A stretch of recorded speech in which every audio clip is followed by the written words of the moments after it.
नमस्ते दोस्तों, मैं सीए अंकिता पटनी आप लोगों के पास वापस से आ गई हूँ एक नया वीडियो लेके पूरे फॉर्म में और पूरे एनर्जी के साथ में। जैसे कि आप लोग सब जानते हो, आपकी एग्जामिनेशन जो है वो नज़दीक आती जा रही है और आपके ये एग्जामिनेशन के डेली रूटीन में कुछ कुछ छोटी छोटी चीज़ें हैं जो आप ध्यान रखना भूल जाते हो। तो उसी के लिए आज मैं आपके सामने आई हूँ कुछ टिप्स देने के लिए जो आपको फॉलो करनी होगी जस्ट बिफोर द एग्जामिनेशन। तो ये वीडियो को आप आखिरी तक जरूर देखना, क्योंकि यही चीजें जो है आपको बहुत ज्यादा ध्यान में रखनी होती है, क्योंकि कुछ छोटी छोटी गलतियां हमें बहुत ज्यादा महंगी पड़ सकती है। तो please do watch this video till the end. सुनो, अब ये 10-15 मिनट का जो मैं चर्चा करने वाली हूँ that is going to be really important for you all. Examination का समय नजदीक आ रहा है और कभी कभार क्या होता है, most of your students are away from home. बचपन से तो मम्मी पापा साथ में रहते तो वो कुछ ना कुछ आपको बताते ही जाते हैं कि क्या क्या चीज़ों का ख्याल रखना होता है एग्जामिनेशन के दौरान या एग्जामिनेशन के बस कुछ दिन पहले। बट मोस्टली अब ये जो कल्चर है प्रोफेशनल कोर्सेज का वो ऐसा होता है that you all stay away from your home. तो ये कुछ कुछ छोटी चीज़ें हैं, आप बचपन से शायद जो 15 चीज़ें मैं बोलूँगी हो सकता है 10 चीज़ें आप बचपन से सुनते आए होंगे, but now as a teacher ये मेरा नैतिक कर्तव्य है कि ये सारी चीज़ों का रिमाइंडर मैं आपको वापस से दूँ, क्योंकि अगर ये चीज़ें मैंने आपको आज नहीं कही ना, शायद मैं अपने आप को माफ़ नहीं कर पाऊंगी। तो इसीलिए please listen to me very carefully. आखिरी तक आपका जो कंसंट्रेशन है मुझ पे बना रहना चाहिए और आप सिर्फ सुनोगे नहीं, ये सारी चीज़ों का ख्याल भी रखोगे and you are actually going to follow. देखो, बस कुछ ही दिन बाकी रह गए आपके एग्जामिनेशन के लिए और होता क्या है, आप लोग पढ़ाई में इतने उलझे हुए रहते हो कि ये सारी चीज़ों को आप भूल ही जाते हो। क्या है ये सारी चीजें, क्या है ये सारी टिप्स? शुरू करती हूँ with tip number 1। The first point that you have to keep in mind is, जो भी आपका एग्जामिनेशन का एंट्रेंस कार्ड है इसके प्लीज मल्टीपल कॉपीज आप निकाल के रखिए। ज्यादा से ज्यादा क्या होगा, 4 प्रिंट आउट वेस्ट हो गए, उससे ज्यादा कुछ नहीं होने वाला है। कुछ पैसों के लिए अपने लाखों बर्बाद मत करना। बहुत सारे बच्चे फिर एग्जामिनेशन हॉल में जाते हैं और तब उनको अपना एंट्रेंस टिकट नहीं मिलता और वो इतने डर जाते हैं कि बाद में फिर किसको कांटेक्ट करे, कौन लेके आएगा। आप इतने लो फील करते हो, इतने नॉट सो कॉन्फिडेंट फील करते हो कि आपका पूरा प्रेपरेशन ही पानी पानी हो जाता है। क्योंकि देखो, preparation is one thing, that is mental thing, but your emotions play a very important role during the examination time. अगर कहीं आपके इमोशंस गड़बड़ा गए तो आप समझ लेना पूरा अटेम्प्ट आपको ये चीज कॉस्ट कर सकता है। Emotional intelligence is one of the thing which is really very much needed during this examination pressure time. Pressure इतना ऑलरेडी बिल्ड हो चुका होता है और उस लास्ट मोमेंट पे अगर आपको आपका एंट्रेंस टिकट नहीं मिलता है, आप बहुत ज्यादा घबरा जाते हो, आपका माइंड ही आपके जगह से हट जाता है। तो डू वन थिंग, अभी आपका एग्जामिनेशन सेंटर का जो एंट्रेंस कार्ड है उसके मल्टीपल कॉपीज रख लो। आपके पेरेंट्स को एक कॉपी रख दो या जो हॉस्टल में आपके फ्रेंड्स हैं उनको एक कॉपी दे दीजिए और एक कॉपी तो आपके बैग में ही रख दीजिए। उसको एंड तक आपको निकालना ही नहीं है, ताकि कल जाके कुछ लॉस हो भी गया, अब आपको पता है कि किन किन लोगों के पास आपका बैकअप है of the examination entrance card और तुरंत वो आपके पास ये आपका एग्जामिनेशन कार्ड जो है वो लेके दे सकते हैं। तो फर्स्ट थिंग आपको ध्यान में रखना है, take 3 to 4 copies of your examination entrance card. Second thing that I want to tell is कि आपका जो स्टेशनरी है वो आप प्लीज अच्छे से प्रिपेयर करके रख देना। Stationery would also include your calculators. अब देखो, इतने समय से आपके क्लासेस के दौरान जो ब्रांड का कैलकुलेटर आप यूज़ कर रहे हो वही कैलकुलेटर आप एग्जामिनेशन में ही कैरी करने वाले हो। Do not buy a new calculator now. कभी कभार क्या होता है, I will tell you, this is a very genuine advice. Brand के हिसाब से कैलकुलेटर के जो कीज होते हैं वो अलग अलग प्लेस्ड होते हैं और इतने समय में सपोज आप कैसियो का कैलकुलेटर यूज कर रहे हो, your mind is now accustomed to where the keys are. तो अब उसमें समय नहीं जाना चाहिए एग्जामिनेशन में कि आप ढूंढ रहे हो कि ये नंबर्स कहां पे प्लेस्ड है। In fact all these calculators that you buy are China made. तो इसकी कोई गारंटी नहीं है ये आपका साथ कब तक दे। सच में गेट 2 कैलकुलेटर्स, कोई प्रॉब्लम नहीं है। एक जो आप रेगुलरली यूज कर सकते हो, now you can by another calculator. 2 calculators आपके साथ होना जरूरी है। अगर कहीं बैटरी चली गई, कुछ हो गया, गिर विर गया कैलकुलेटर और बंद हो गया, कहां पे आप किसी को पूछते बैठोगे? तो आपके पास आपके 2 कैलकुलेटर्स होना ज़रूरी है। और जब मैं स्टेशनरी कहती हूँ, स्टेशनरी में चाहे आपका पेन हो, पेंसिल हो, इरेजर हो, चाहे कुछ भी हो, everything you have to carry एकदम शिद्दत में। चाहे आप लड़का हो या लड़की, डज नॉट मैटर। लड़कों को लगता है पता नहीं शर्मिंदगी महसूस होती है एक कंपास बॉक्स कैरी करने में। कुछ शर्मिंदगी नहीं, कुछ नहीं। ये कंपास बॉक्स कैरी करना इस लड़का एंड लड़की गिरी नहीं होता है। You can not categorise this by your gender. ये एग्जामिनेशन का समय है, आप समझ लो। Don't think about what others are thinking कि अगर कंपास बॉक्स कैरी कर लिया मेरे दोस्त क्या सोचेंगे। आपका दोस्त भी यही सोच रहा है कि आप क्या सोच रहे हो। तो इसीलिए सीरियसली लड़कों को पता नहीं शर्मिंदगी महसूस होती, उनको लगता है ये लड़कीपना है कंपास बॉक्स कैरी करना। Don't take any risk as far as your examination is concern. ये दोस्त जिनके बारे में आज आप सोच रहे हो, कल जाके अगर क्लियर नहीं हुए ना, वही आपकी तरफ देखेंगे भी नहीं। आपके साथ सिर्फ आपका रिजल्ट है और आपका करियर है। तो आपको शिद्दत से एवरी एग्जामिनेशन के पहले आपका कंपास बॉक्स रेडी करना होगा, चाहे वो पेंसिल को शार्पन करना क्यों ना हो या पेन की इंक चेक करना क्यों ना हो। अब जहां तक सीए की examination is concerned, you all know you can only use a black ball pen. So carry 3 to 4 pens of the same category. जो पेन आप आज तक यूज करते आए हो, उसकी 3 to 4 pens should be in your compass box with a scale, the smaller one, the bigger one, with 2 pencils and an eraser. तो ये चीज आपको ध्यान रखनी है, विद 2 कैलकुलेटर्स ऑल्सो।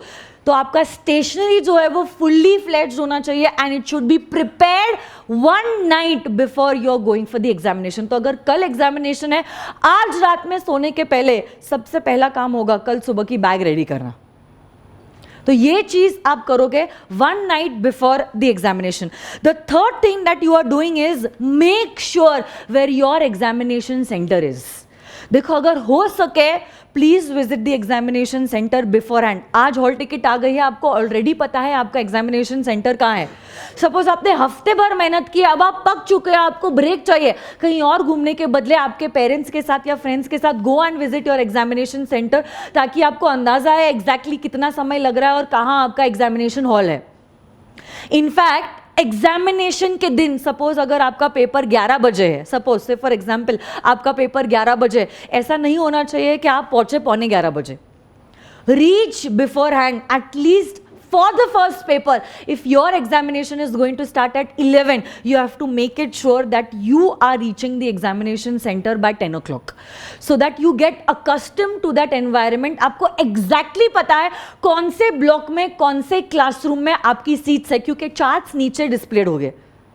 तो आपका जो रोल नंबर है उसके हिसाब से बताया जाएगा कि कौन से हॉल में, मतलब कौन से ब्लॉक में पहले तो, और कौन से क्लासरूम में आपका नंबर प्लेस्ड है।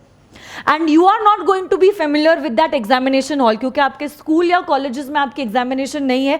It can be randomly anywhere जहां पे आपकी एग्जामिनेशन कंडक्ट होने वाली है। So you should be properly accustomed to that environment. तो अगर 11 बजे का पेपर है, मार्जिन रखते हुए एटलीस्ट 10 बजे तक पहुंचना है, मतलब घर से 9:30 बजे आपको निकलना होगा। You have to make it sure at least on the first day you are reaching 1 hour before the examination. हाँ, अगले पेपर में अगर 11 बजे का पेपर है, आप 10:30 बजे तक भी पहुँचते तो चलेगा, बट फर्स्ट डे का ये रिस्क नहीं लेना है, बिकॉज यू नेवर नो कि कौन सी कॉन्टेंजेंसी या इमरजेंसी वाली सिचुएशन आपके आंखों के सामने आ जाए। So you have to make it sure that you are reaching the examination hall well before in advance, at least on the first day of your paper. देखो, जब आप एग्जामिनेशन के एक दिन पहले पढ़ रहे हो, you have to make it sure आप उन्हीं बुक्स में से पढ़ रहे हो जो बुक्स में से आपने साल भर पढ़ा है। एग्जामिनेशन के एक दिन पहले do not experiment new books.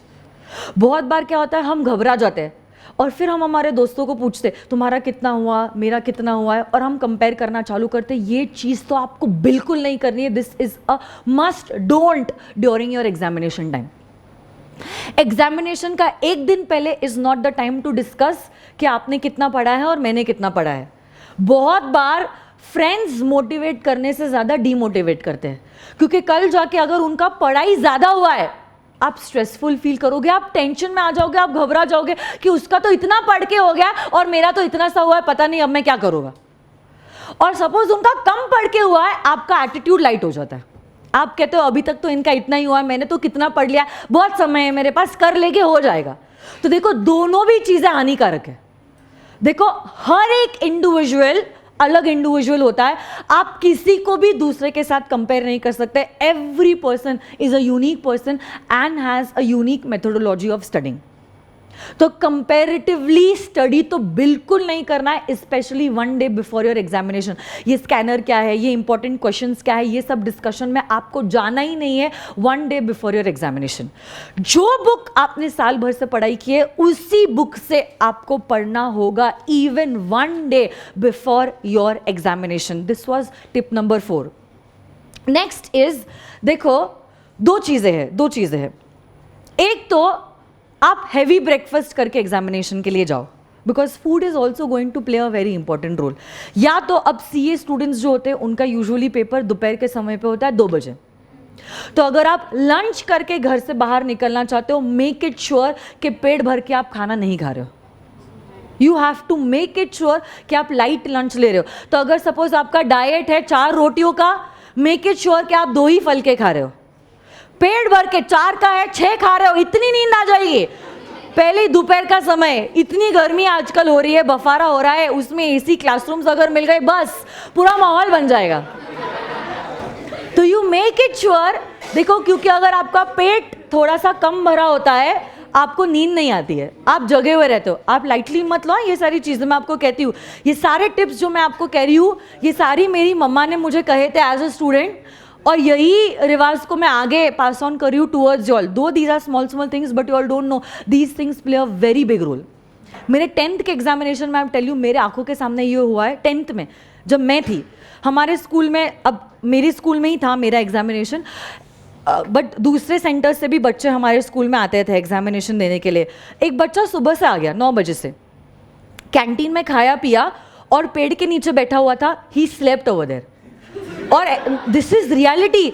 और पेपर बेल जो खत्म होती है, जो बेल रिंग होती है ना, तब उन्होंने उठा। तो ये चीज, हाँ लंबा सोया, क्या उसका पूरा साल गया। तो ये तो मेरी आंखों देखी घटना है।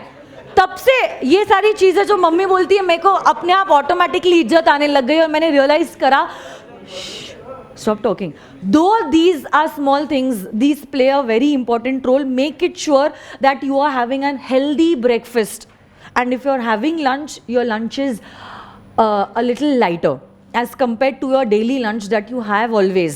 देखो बाहर का बिल्कुल नहीं खाना है। अब अगर मैं ब्रेकफास्ट और लंच की बात कर रही हूँ, और अगर ऑप्शन ही नहीं है, अगर आप बाहर का खा ही रहे हो, make it sure that you are not having too oily और फास्ट फूड। तो चाइनीज़ नूडल खा रहे हो, डीप फ्राइड समोसास खा रहे हो, ये सारी चीज़ें प्लीज़ अवॉइड करना।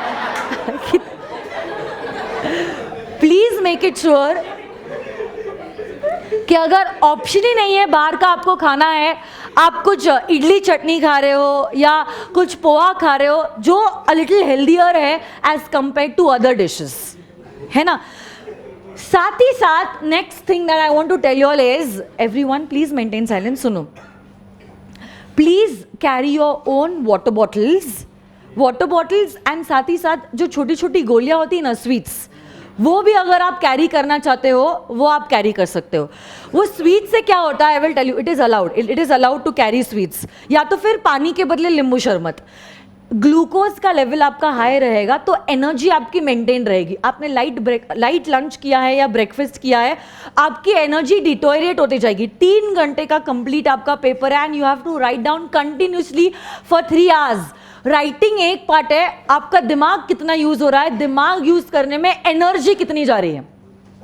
तो when you are eating the sweets, your glucose level is up और आपकी एनर्जी डाउन नहीं होगी, इट विल बी मेंटेन। नींबू शरबत would be the best solution that I can give. तो अगर आप नींबू शरबत कैरी नहीं कर सकते, at least carry a water bottle and some small sweets that you can eat during the examination time, ठीक है। अच्छा सुनो, नेक्स्ट चीज, आपके जो कपड़े हैं एग्जामिनेशन के वक्त, they should be loose and comfortable. वहां पे फैशन करने नहीं आए हो कि किसी को आप दिखाने नहीं आया कि आप कितना भारी दिख रहे हो।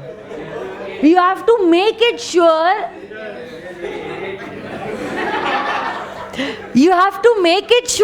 that your clothes are loose and they are comfortable.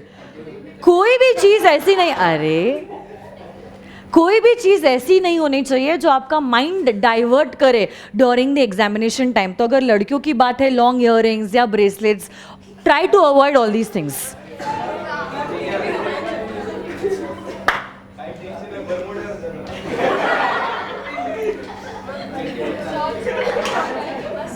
Okay, next. One thing, okay, listen, one thing, suno. Whenever you are filling in the details of your answer book, you have to be double the careful while filling these details. Answer book में आपका roll number होगा, plus first page पे आपने कौन से questions attempt किए हैं उसको आपको टिक करना होता है।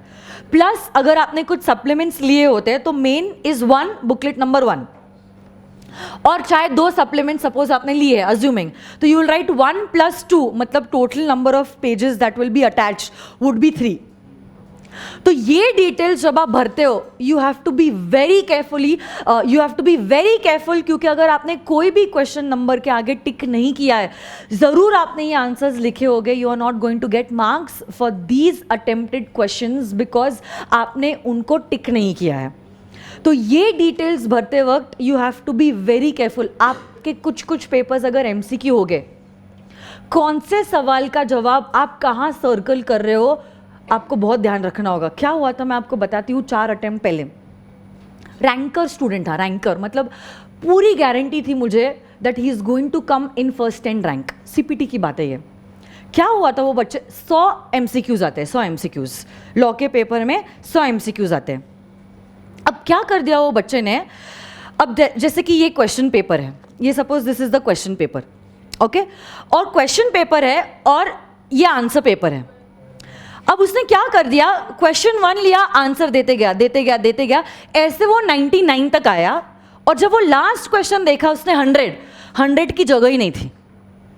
क्यों नहीं थी आपको मालूम है? क्योंकि उसने क्वेश्चन नंबर 1 के ABCD के जो ऑप्शन है वो उसने मार्क ही नहीं किए थे। For him question number 2 was question number 1।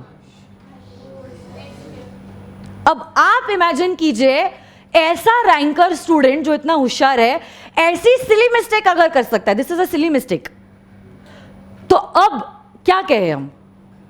तो you have to be very careful. देखो, आपका माइंड जो है इतना अवेयर होना चाहिए और सूझबूझ होनी चाहिए कि आपने प्रॉपरली आंसर्स को नंबरिंग दिया है, प्लस करेक्ट नंबरिंग दिया है। मतलब basically the next thing that I want to tell you all is that your answers should be correctly numbered. Number तो होने चाहिए, plus they should be correctly numbered. कोई भी answer without the answer number will not be checked by the examiner. तो you have to make it sure कि आपने question number या तो आंसर नंबर, आपकी जैसी इच्छा है तो आप लिख सकते हो क्वेश्चन नंबर 1 या तो आप लिख सकते हो answer number 1, as you wish. आपने नंबरिंग दे के ही आंसर की शुरुआत करी है। Next and the most important thing, आपकी जो हैंडराइटिंग है it should be at least reasonably eligible. मैं ज़्यादा उम्मीद नहीं रख रही हूँ कि मोती जैसे अक्षर में लिखिए, बट एटलीस्ट मेरी जो उम्मीद है रीजनेबली एलिजिबल। क्या लिखा है पता ही नहीं, ऐसा बिल्कुल होना नहीं चाहिए। आपकी writing should be reasonably good. देखो, मैं डेकोरेशन नहीं कह रही हूँ, डेकोरेशन की बात अलग है। मैं कह रही हूँ एटलीस्ट एग्जामिनर को ये समझ में आना चाहिए कि आपने क्या लिखा है। एवरी थ्योरी पेपर में presentation plays a very important role. Yes, फिर भी आप पूछ लो, पता नहीं मुझे, you just confirm it. Yes yes, okay listen, आपकी हैंडराइटिंग जो है, बाद में बात करते हैं इस बारे में, आप सुन लो। आपकी जो हैंडराइटिंग है it should B reasonably eligible. ऐसा नहीं होना चाहिए स्टार्टिंग में एकदम मोती जैसे अक्षर और एंड में क्या लिखा है पता ही नहीं है। तो you have to make it sure that your handwriting is reasonably eligible. जिसमें भी ना हैंडराइटिंग में कभी कभार होता है, when you are using a pen, don't put the cover of that pen on the top of the pen, क्योंकि pen का वेट बढ़ता है। ये छोटी छोटी चीज़ें हैं but it makes a difference. Make it sure कि आपका जो पेन का कवर है वो साइड में है and you are using only the pen while writing the answers. जितनी लाइट वेट पेन होगी उतना आसान होगा लिखना। उतनी स्पीड जो है वो कैचअप होती है. तो you make it sure that your handwriting is good and your speed is maintained. Why I'm telling you this? Because listen, next thing is that you are supposed to attempt all your answers. सारे answers attempt करना जरूरी है. तो जब आप question number 1 लिख रहे हो तभी आपके माइंड को बोल देना मुझे इतने क्वेश्चंस अटेम्प्ट करने, तो उतनी स्पीड मेरी होनी चाहिए. ये स्पीड अचानक से लास्ट 15 मिनट में नहीं आने वाली है. Right from the beginning you have to maintain your speed. इसी गोल से आपको एग्जामिनेशन में जाना है कि हाँ मुझे सारे के सारे पेपर्स के क्वेश्चन जो है वो अटेम्प्ट करने हैं. एक गलती बच्चे करते हैं कि सारे ऑप्शन के भी अटेम्प्ट कर देते हैं पहले ही. ये गलती बिल्कुल नहीं करनी है. Optional questions are to be attempted at the last, only when you have attempted all the compulsory questions. पूरे कंपल्सरी क्वेश्चंस अटेम्प्ट करने के बाद ही आपको अटेम्प्ट करने होंगे द ऑप्शनल क्वेश्चंस. एक भी आंसर ऐसा नहीं होना चाहिए जो आपने नहीं लिखा है. You have to make it a point that you have written all your answers correctly. The next thing is, last के जो 10 मिनट होते हैं ना, उसमें आपको आपके आंसर पेपर को रिव्यू करना है. मतलब before submitting the paper to that particular examiner you have to review your paper. Review करते करते आपके आंसर्स में जो भी कीवर्ड्स है, जो भी इंपॉर्टेंट वर्ड्स है, आप उनको अंडरलाइन कर सकते हो with a pencil. That is not a problem. But एक बार तो, अगर 10 नहीं तो 5 minutes, last 5 minutes has to be dedicated only for rechecking the answers that you have written. जिसमें आप देखोगे सारे क्वेश्चन नंबर के आंसर्स आपने लिखे हैं या नहीं, करेक्टली आंसर्ड है या नहीं, मतलब करेक्टली आपने आंसर नंबर लिखा है या नहीं. फर्स्ट पेज पे जहाँ पे अटेम्प्टेड क्वेश्चन का कॉलम है वहाँ पे आपने टिक मार्क किया है या नहीं. रोल नंबर 2 बार चेक कर लेना. रोल नंबर कोई प्रॉब्लम नहीं है, पहले भी और बाद में भी रोल नंबर सही से लिखा है या नहीं. सप्लीमेंट टाई करोगे तो देखो स्टेशनरी में one more thing I would like to add is a stapler. तो स्टेपलर प्लीज लेके जाना, जस्ट इन केस अगर आपको कोई भी पेपर में स्टेपलर की जरूरत महसूस हो गई, you don't have to beg somebody else. वो टाइम वेस्ट नहीं होना चाहिए. You carry your own stapler, you can staple your supplements, और सप्लीमेंट्स टाई करने के बाद तुरंत इमीडिएटली हाथों हाथ लिख देने का कि कितने सप्लीमेंट्स आपने लिए, तो टोटल नंबर ऑफ शीट्स कितनी हो जाएगी. मेन 1 बुकलेट, और अगर सपोज 2 लिए तो total 1 + 2 would be equivalent to 3. तो last 5 minutes would not be for writing part, it is going to be for all these things. Please okay, keep in mind all these things. एक सबसे important चीज, please, it is a personal request to all of you all, do not take copying risk in a professional examination. मैं seriously आपको बोल रही हूँ, ये personal request है, इसलिए मैंने हाथ जोड़ के आपको कहा है, कॉपिंग रिस्क प्रोफेशनल एग्जामिनेशन में बिल्कुल मत लेना. You have the risk of being suspended for 3 attempts. तो आपकी लग जाएगी. चाहे 4 मार्क कम मिले चलेगा, बट जो भी मार्क्स मिल रहे हैं should be your genuine marks. कोई भी तरीके के कॉपिंग और चीटिंग में आप पकड़े नहीं जाने चाहिए, चाहे वो आपका दोस्त की मदद करना भी क्यों ना हो. नहीं किया दोस्त की मदद चलेगा, क्योंकि दोस्त की मदद करने में अगर आपका 2 साल बर्बाद हो रहा है, आपके 3 अटेम्प्ट्स बर्बाद हो रहे हैं, दोस्त रहा ही नहीं. वो दोस्त, ऐसा दोस्त का क्या मतलब जो आपको प्रोफेशनल एग्जामिनेशन में चीटिंग करवा रहा है. तो ना आप किसी की मदद करोगे और ना चीटिंग से आप पास होगे. जो भी हो गया आपके जेन्युइन मार्क्स हो गए, 4 marks come, but you all should be earning these marks with full loyalty. देखो क्लास की बात अलग थी, बट ये जो रिस्क है is a very high risk. आप होशियार बच्चे हो रहे, मुझे आप लोगों को बोलने की जरूरत नहीं है, आप खुद कैलकुलेट कर सकते हो रिस्क और रिटर्न. इतने हाई रिस्क पे आई डोंट थिंक सो जो रिटर्न्स आपको मिलने वाले हैं वो अच्छे हैं as compare to the risk that you are taking. So it's worth not taking the risk. Please don't be involve on any kind of copying, चाहे वो खुद के लिए भी क्यों ना हो या किसी और के लिए भी क्यों ना हो. And the last thing that I want to tell you all is, जब आप एग्जामिनेशन के लिए जा रहे हो, go with a person with whom you are comfortable. मतलब आपकी मम्मी या आपके पापा. वाई? क्योंकि एग्जामिनेशन के जस्ट कुछ समय पहले you are too anxious and the pressure levels are high. So you need a person to be with you who makes you feel comfortable. Who makes you feel comfortable से ज़्यादा is positive. Negativity आप में और आजू बाजू के सारे लोगों में कूट कूट के उस समय पे भरी होगी। तो you have to make it sure that this person is making you feel confident, is making you feel calm, क्योंकि दिमाग शांत रहना बहुत ज़्यादा ज़रूरी है ऐसे समय पे, क्योंकि अगर दिमाग शांत नहीं होता है, हड़बड़ी में हम कुछ गलत कर देते हैं। तो आपके मम्मी के साथ या आपके पापा के साथ, या अगर मम्मी पापा नहीं है, आपके बड़े भैया है या बड़ी दीदी है जिसके साथ आप बहुत कंफर्टेबल हो और यू फील लाइट, ऐसे लोगों के साथ ही आपको एग्जामिनेशन में जाना है। तो यही सारी चीज़ें हैं जो मैं आपको बताना चाहती हूँ। और ध्यान रखना, स्टडी लीव में प्लीज़ अच्छे से पढ़ाई करना। मेरी दुआएं तो आपके साथ है ही, बाकी तो क्या आपकी मेहनत है, बट अगर दोनों का कॉम्बिनेशन मिल जाए तो वी कैन मेक वंडर्स, है ना। So all the very best, stay inspired, stay blessed. Thank you very much and all the best.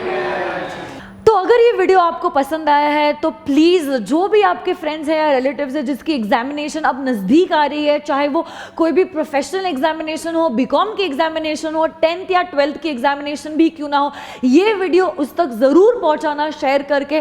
Plus ये सब्सक्राइब बटन को आप दबा देना, और इसी के बाद अगर आप बेल आइकन दबाते हो तो इसके बाद के मेरे सारे वीडियोस का सबसे पहले नोटिफिकेशन जो है वो आप ही तक जाएगा। And last request to you all is please press the thumbs up button if you liked my video, क्योंकि ये थम्स अप बटन देखने के बाद जो लाइक्स आते हैं उसको देख के मुझे बहुत मोटिवेशन मिलता है ऐसे और टिप्स और ऐसे ही मोटिवेशनल वीडियोस अपलोड करने के लिए।